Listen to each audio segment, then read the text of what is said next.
Bonjour et bienvenue dans cette nouvelle vidéo sur Al-Mutanawi Al-Mufid. Donc aujourd'hui, je vous donne certains conseils ces conseils sont destinés aux personnes convoquées à passer un entretien oral. Et surtout les personnes convoquées à passer l'oral du ministère de l'Économie et des Finances et de la réforme de l'administration. Donc la première chose, assurez-vous de recueillir suffisamment d'informations sur l'établissement et sur le recruteur.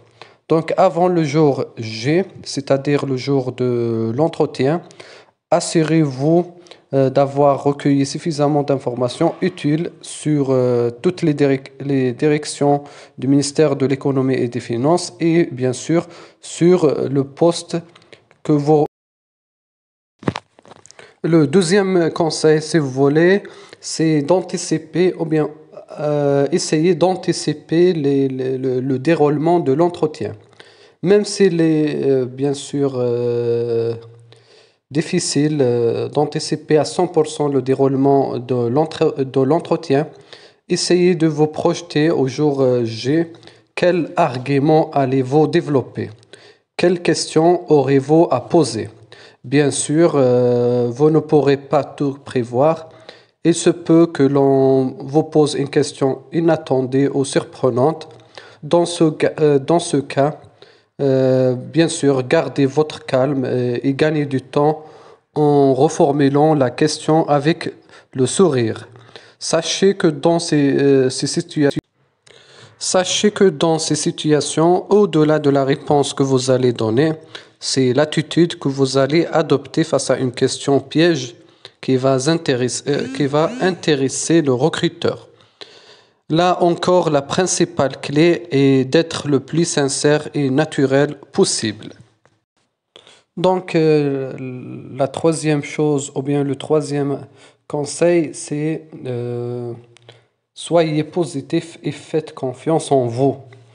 Bien sûr, arrivez confiant et positif.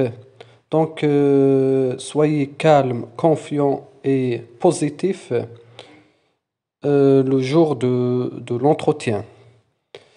Donc, inutile de vous engager sur des sujets, le jour d'examen, sur des sujets négatifs.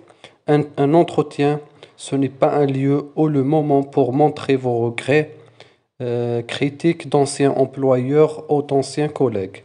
Vous avez un seul objectif, c'est de convaincre le recruteur, convaincre que vous avez les qualités requises pour ce poste. Il est important aussi de savoir que les 5 minutes, ou bien les 5 premières minutes sont capitales. Elles suffisent à votre interlocuteur pour avoir une première impression de vous. Soyez à l'écoute et ne prenez la parole que lorsqu'un membre du jury vous la demande. Aussi, si en introduction, l'employeur vous demande de vous présenter, résumez de manière concise les principales informations sur votre formation et votre expérience professionnelle.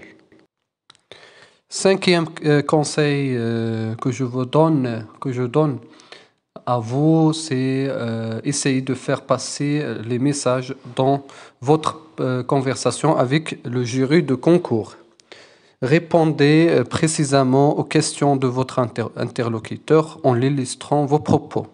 Essayez de passer 2 ou 3 messages que vous souhaitez absolument faire passer au cours de la conversation.